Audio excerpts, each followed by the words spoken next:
남북 정상회담으로 남북 경제협력에 대한 기대감이 커지는 가운데 개성공단 비상대책위원회가 태스크포스를 구성하고 개성공단 입주기업들의 재가동 논의에 들어갔습니다. 벽과 건물 등의 낙서하듯 그림을 그리는 그래피티가 서울 을지로 지역에 기승을 부리면서 주변 상인들의 불만이 커지고 있습니다. 현대자동차가 다음 달 국내 최초로 고성능 해치팩 차량 벨로스터 N을 출시합니다. 급격한 코너링 중에도 안정감을 유지하는 주행 밸런스가 특징입니다. LG전자가 신작 프리미엄 스마트폰 G7 싱큐를 국내에 첫 공개했습니다. 오디오와 배터리, 카메라, 디스플레이 등 스마트폰의 핵심 기능에 충실했다는 설명입니다.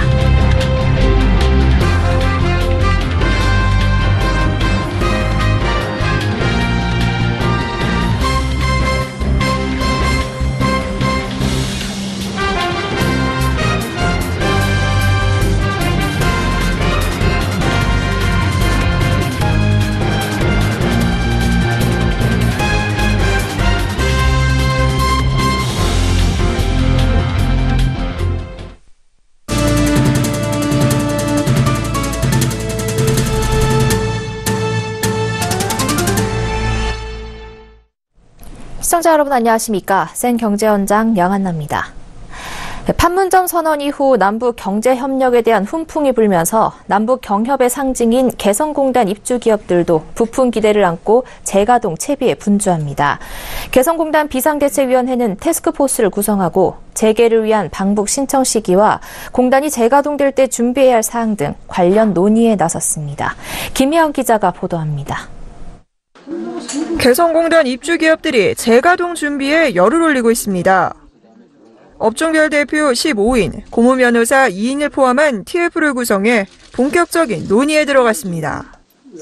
개성공단을 정상화하기 위한 제도 정비 등 로드맵 설정에 나선 겁니다.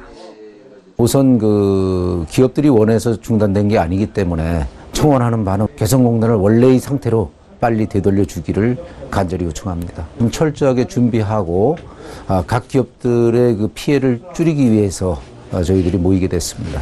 우선 2년 동안 중단돼 있었기 때문에 투자 자산이 어떻게 돼 있는지 다음에 이제 반환 문제라든가 이런 걸 결정하려고 지금 하고 있습니다. 우선 방북 신청 시기를 언제로 잡을 것인지가 테이블에 올랐습니다. 공단 정상화를 위해서는 시설물 점검이 가장 우선돼야 합니다. 2년 넘게 방치된 설비와 원부 자재를 다시 쓸 수 있을지, 또 보수 점검에는 어느 정도의 시간과 비용이 소요될지를 파악하는 것이 급선무인 셈입니다. 경협 보험금 반환 문제도 관건입니다. 개성공단이 가동되고 기업들이 재입주할 경우 공단 폐쇄로 인해 시설물 투자 등 고정자산에 대해 받았던 3,020억 원의 보험금을 고스란히 토해내야 합니다. 베트남 등 대체 생산 시설에 투자한 기업들이 당장 유동성 확보에 나서기가 쉽지 않은 데다 대부분의 기업들은 폐쇄 이후 경영난에 허덕이고 있습니다. 이에 TF는 상환 시기와 방법 등을 논의해 정부와 조율에 나설 계획입니다. 안전망 구축 등 제도적 보안 장치를 마련해달라는 목소리도 높습니다. 지난 2016년 박근혜 정부 당시 개성공단 입주 기업들은 원부자재 등을 챙기지 못한 채 빈손으로 쫓겨나듯 짐을 싸야만 했습니다. TF는 이번 논의를 시작으로 개성공단이 재가동되는 그날까지 만반의 준비에 나선다는 방침입니다. 서울경제TV 김혜영입니다. 길거리 벽화를 뜻하는 그래피티. 이태원이나 홍대 거리에서 쉽게 볼 수 있던 그래피티가 최근 서울 을지로에도 생겨나고 있습니다. 문제는 예술로 바라보기엔 정도가 과하다는 겁니다. 가게 셔터와 간판 등의 마구잡이로 칠해진 그래피티에 상인들의 불만이 높아지고 있습니다. 유민호 기자가 현장을 찾았습니다. 인적이 드문 을지로 청계 공고상가 골목. 한 남성이 가게 간판에 무언가 칠하기 시작합니다. 잠시 후 자리로 옮긴 남성이 레커 스프레이로 보이는 물체를 꺼내듭니다. 레커 칠을 끝낸 남성은 다 쓴 스프레이를 담장 밖으로 내던집니다. 옆에 또 다른 남성은 휴대전화로 이를 촬영하기도 합니다. 영상 속 남성들이 서 있던 자리입니다. 이렇게 보시면 아무 의미 없는 그래피티들이 새겨져 있습니다. 건물 바깥뿐만 아니라 안쪽 화장실 문, 사무실 입구까지 큼지막한 문구가 칠해졌습니다. 최근 한 달 사이 서울 을지로 청계 공고상가 주위로 이 같은 그래피티가 곳곳에 생겨났습니다. 공고상가 상인들은 불만을 토로합니다. 이렇게 아무 예술성도 없고 지워지지 않는 낙서 수준의 이런 것들로 인해 가지고 지워지지도 않기 때문에 마치 여기가 이렇게 낙서를 해도 된다라는 식으로 이렇게 되다 보면은 상인들로 하여금 그런 거에서 피해가 많을 거라고 생각합니다. 셔터문 같은 경우에는 새로 교체를 해야 되고요. 길거리 벽화를 말하는 그래피티는 을지로만의 문제가 아닙니다. 젊은 층이 많이 찾는 이태원과 홍대 거리에서도 그래피티를 쉽게 찾아볼 수 있습니다. 문제는 예술로 바라보기엔 정도가 지나치다는 겁니다. 공공시설물뿐만 아니라 간판, 셔터 등 사유시설에도 그래피티가 칠해지고 있습니다. 현행법상 남의 건물 벽면과 공공시설물 등에 허가 없이 낙서할 경우 정도에 따라 재물손괴 등으로 처벌받을 수 있습니다. 실제 2015년 경기 김포에서 상점 유리창과 벽 등에 그래피티를 한 혐의로 미대생 등 3명이 입건되기도 했습니다. 전문가들은 이 같은 논란에 무조건 규제만 해선 안 된다고 조언합니다. 그래피티가 저항 문화에서 생겨난 만큼 역효과가 날 수 있기 때문입니다. 지역에서 공간 활용하는 방식으로 열어줄 수 있는 곳을 좀 개방해주는 게 일단 좀 선행이 되면 좋을 것 같고 더 발전이 될 수 있는 기회가 나올. 그러니까 서양에서는 그런 식이거든요. 그러니까 유명해지면 이제 그런 작가들을 모셔다가 건물이나 이런 데 안에다 아예 그냥 빌트인처럼 작품을 넣는 경우들이 있어요. 예술과 범법의 경계에선 그래피티. 민폐 논란이 더 커지기 전 사회적 합의가 필요해 보입니다. 서울경제TV 유민호입니다. 현대자동차가 다음 달 국내에서 처음으로 고성능 해치백 차량 벨로스터 N을 출시합니다. 급격한 코너링에서도 안정적인 주행 밸런스를 갖췄습니다. 오늘 화성시 남양기술연구소에서 열린 체험 행사에 정창신 기자가 다녀왔습니다. 묘기를 부리듯 곡선 구간을 통과하는 차량.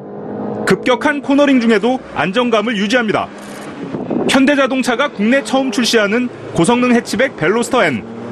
이 차는 지난해 유럽에서 출시한 i30N에 이어 개발된 현대차의 두 번째 고성능 차량입니다. 현대차는 i30N을 먼저 개발했지만 국내엔 벨로스터 N을 먼저 내놨습니다. Our market claim, our core value is fun to drive. Our Hyundai N division DNA. Which is based on a clear philosophy. Feel the feeling, Corneresco, everyday sports car, and 100% racetrack capability. 이 차는 고성능 2.0 터보 엔진이 탑재돼 최고 출력 275마력, 최대 토크 36의 동력 성능을 갖췄습니다. 여기에 고성능에 특화된 6단 수동 변속기를 채택해 운전자에게 변속감과 가속 성능을 느낄 수 있게 했습니다. 벨로스터에는 자동차 경주용 환상도로인 서킷 주행이 가능할 정도의 주행 능력을 갖춘 데다 출퇴근할 때도 탈 수 있는 것이 특징입니다. 가변 배기 밸브 시스템을 통해 주행 모드에 따라 배기음을 조절할 수 있기 때문입니다. 일반 주행 모드에서는 세단처럼 조용하게, 고성능 모드에선 파워풀한 배기음이 연출되는 겁니다. 고성능 라인업 N은 현대차의 글로벌 R&D 센터가 있는 남양과 주행 성능 테스트 센터가 있는 니르 브루크링의 영문 머리 글자를 따서 지어졌습니다. 연구개발 중심인 남양연구소에서 개발돼 혹독한 주행 코스로 유명한 니르 브루크링에서의 검증을 거쳤다는 의미를 담았습니다. 현대차는 올해 i30N과 벨로스터 N을 성공적으로 안착시켜 글로벌 고성능차 시장에서의 입지를 넓힌다는 포부입니다. 서울경제TV 정창신입니다. LG전자의 프리미엄 스마트폰 G7 싱큐가 국내에 처음 공개됐습니다. LG전자는 스마트폰의 핵심 기능인 오디오와 배터리, 카메라, 디스플레이 성능 향상 등 A, B, C, D에 집중했다고 밝혔습니다. 적자의 수렁에 빠져있는 LG전자 스마트폰의 구원투수가 될 수 있을지 관심이 모입니다. 이보경 기자입니다. LG전자의 신작 G7 싱큐. 가장 눈에 띄는 부분은 오디오입니다. G7 싱큐를 상자 위에 올려놓자 고가의 스피커를 켠 듯 소리가 터져 나옵니다. 전작과 비교해봤을 때 확실히 울림이 커졌다는 것을 느낄 수 있습니다. 디스플레이도 시선을 끕니다. 햇빛이 쨍 비치는 날 밖에서도 밝은 스마트폰 화면을 볼 수 있도록 했습니다. 기존 최신 스마트폰의 화면보다 최대 2배 밝습니다. 반면 어두운 곳에서 사진 촬영을 하면 4배 밝은 결과물을 얻을 수 있습니다. AI 기능도 강화했습니다. AI 카메라로 사과를 찍으면 색감이 확 살아나고 인물을 비추자 가장 예쁜 화질을 알아서 잡아줍니다. 누구나 전문가가 DSLR로 찍은 것과 같은 사진을 찍을 수 있습니다. 가전과 연동 기능도 탑재해 LG전자 TV나 에어컨을 스마트폰으로 조작할 수 있습니다. TV 볼륨 내려줘. 스마트폰은 LG전자의 아픈 손가락입니다. LG전자 스마트폰 부분은 12분기째 적자를 내고 있습니다. 따라서 G7 신규에 거는 기대가 큰 상황. LG전자는 오래 쓰는 좋은 폰이라는 신뢰를 쌓기 위해 노력하겠다고 강조했습니다. 가장 사용자가 많이 사용하는 게 뭐냐 하는 그런 기본적인 사항들을 지난번에 ABCD라고 말씀드렸지 않습니까? 그래서 그 ABCD 관점에서 저희가 그동안 내놓았던 폰 대비해서 어느 하나 빠질 것 없는 스펙이지만 소비자의 마음을 사로잡기 위한 관건은 가격이 될 것으로 보입니다. 아직 출고가를 밝히지 않았지만 90만 원대로 책정될 것으로 보입니다. G7 신규는 11일부터 예약 판매에 돌입하고 18일 정식 출시됩니다. 서울경제TV 이보경입니다. 금융감독원이 삼성바이오로직스에 대해 회계 위반 판정을 내리면서 어제 삼성바이오로직스의 주가는 급락했고 다른 바이오 종목도 덩달아 하락했습니다. 반면 면세점 업종의 주가는 남북 화해 분위기로 중국 관광객 증가가 기대되면서 오르고 있습니다. 전문가들은 이 바이오 종목의 경우엔 옥석 가리기가 필요하지만 바이오주와 면세점주 모두 하반기에 오를 가능성이 높다고 전망합니다. 김서훈 기자가 보도합니다. 금융감독원은 지난 1일 삼성바이오로직스가 절반 이상의 지분을 보유 중인 삼성바이오에피스를 종속회사가 아닌 관계사로 편입한 것에 대해 회계 위반 판정을 내렸습니다. 이로 인해 2일 삼성바이오로직스 주가는 17.21% 폭락했고 셀트리온과 셀트리온 헬스케어, 메디톡스 등 다른 바이오주도 동반 하락했습니다.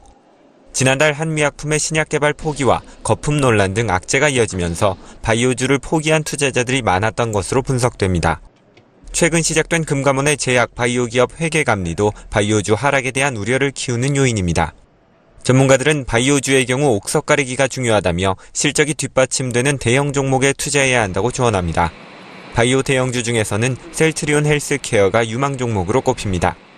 현대차 투자증권은 유럽, 미국 등에서의 신약 점유율이 확대될 것으로 예상되고 3, 4분기에 매출이 증가했던 과거 데이터로 볼 때 하반기에 양호한 실적을 보일 것으로 기대된다고 전망했습니다. 힘이 빠진 바이오주와는 달리 면세점주는 중국의 사드 보복 완화와 남북 협력에 대한 기대감으로 오름세를 보이고 있습니다. 1분기 영업이익이 342% 넘게 증가한 호텔신라는 3월 초부터 오늘까지 49% 이상 올랐고 한화갤러리와 타임월드도 35% 이상 상승했습니다. 하나투어 역시 자회사 SM면세점의 적자가 줄면서 15% 이상 올랐습니다. 다음 달 예정된 북미 정상회담에서 경제 관련 성과가 나올 경우 면세점 업종 주가는 더 오를 것으로 보입니다.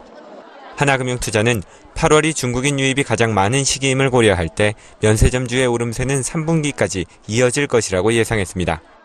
서울경제TV 김성훈입니다.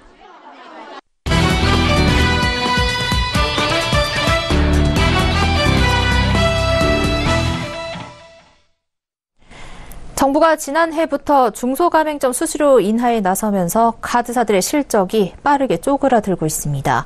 카드업계는 수수료 인하 자체가 불만인데다 최저임금 인상에 따른 부작용을 카드업계를 통해 해소하려는 정부의 발상에 큰 문제가 있다고 보고 있습니다.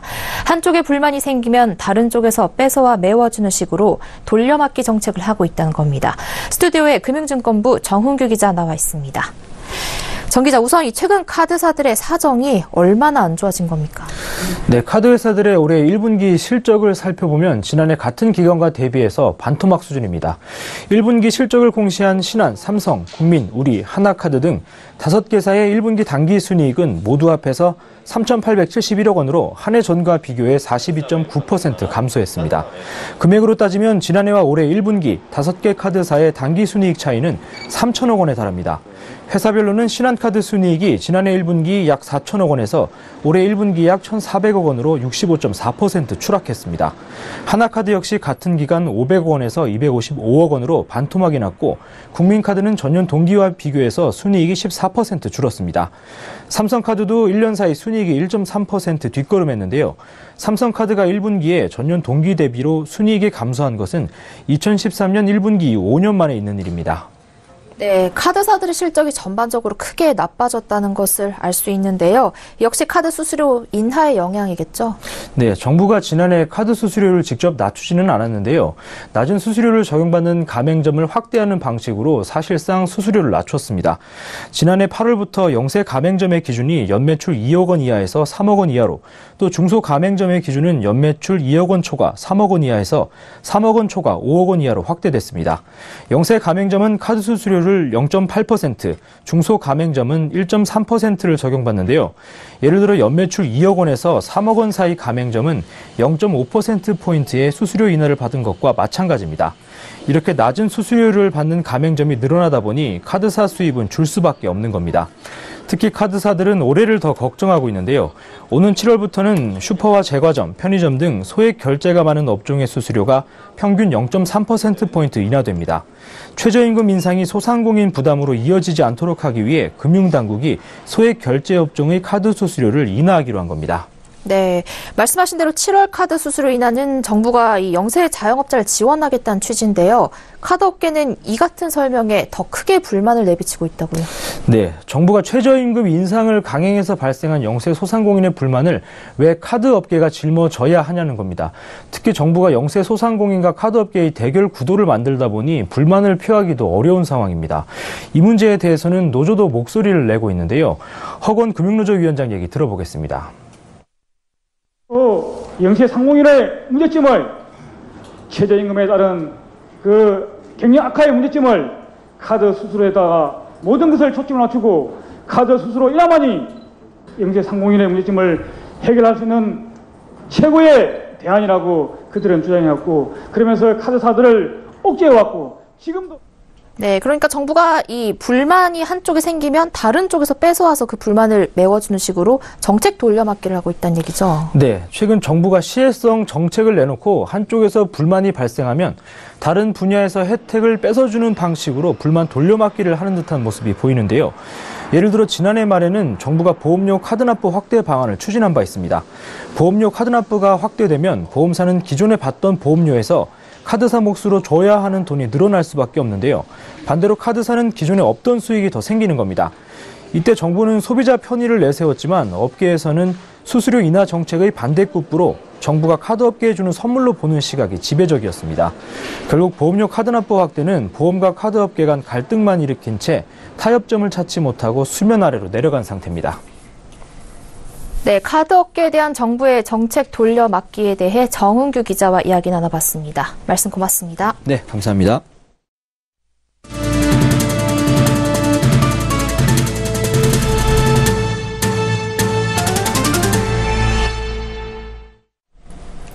금융감독원이 치매보험 가입 시 유의해야 할 점을 소개했습니다. 금감원은 노년기 기억력 감퇴 등 일반적인 치매 증세의 보장을 받고자 한다면 중증 치매뿐 아니라 경증 치매까지 보장되는 상품을 가입해야 한다고 조언했습니다.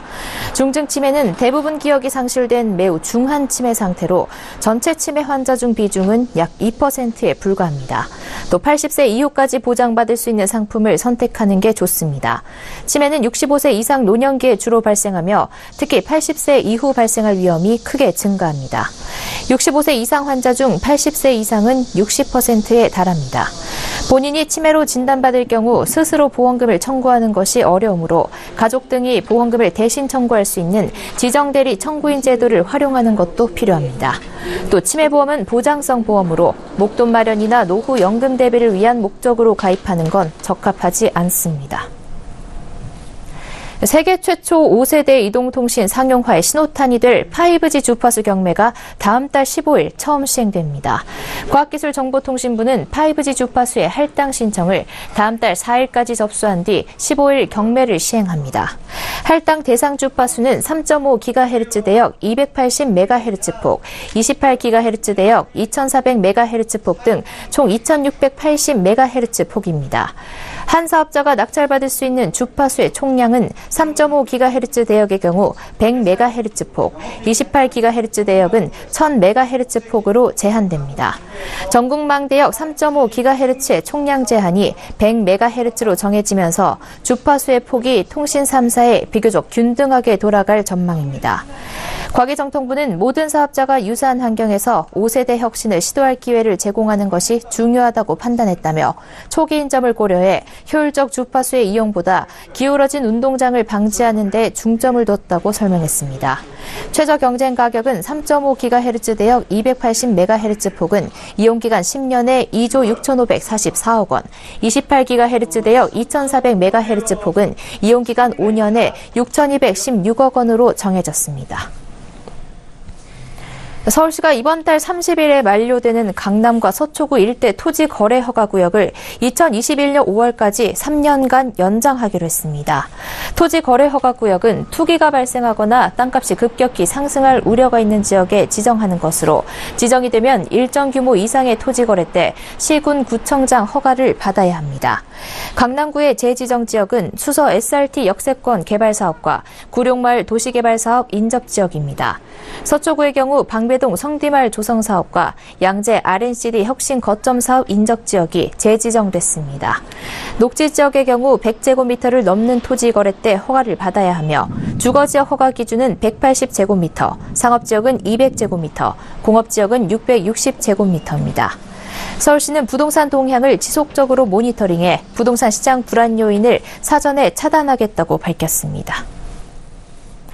금융위원회는 제2기 중소기업 특화 금융투자회사에 유안타와 유진투자, 코리아에셋투자, 키움, IBK투자, SK증권 등 6개 증권사를 지정했습니다.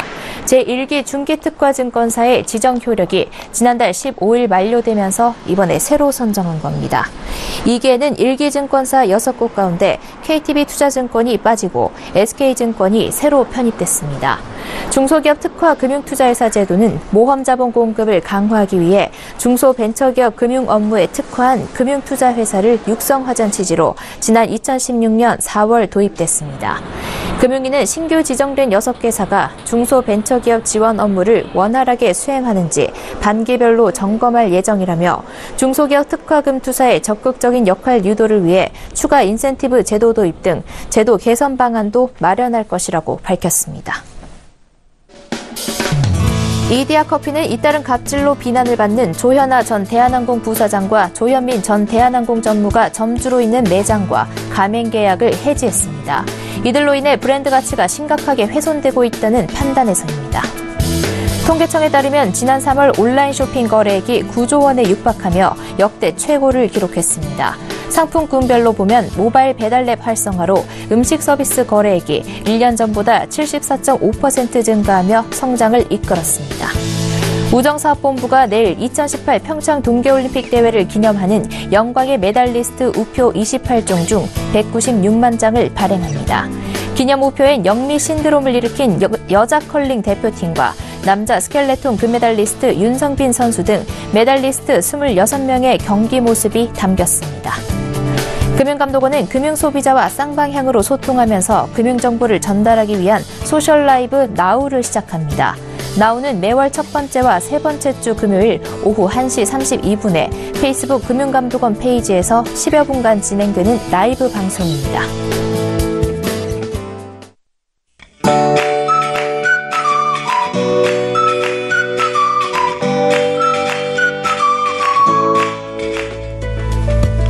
안녕하세요. K웨더 라이프스타일 예보 박유라입니다.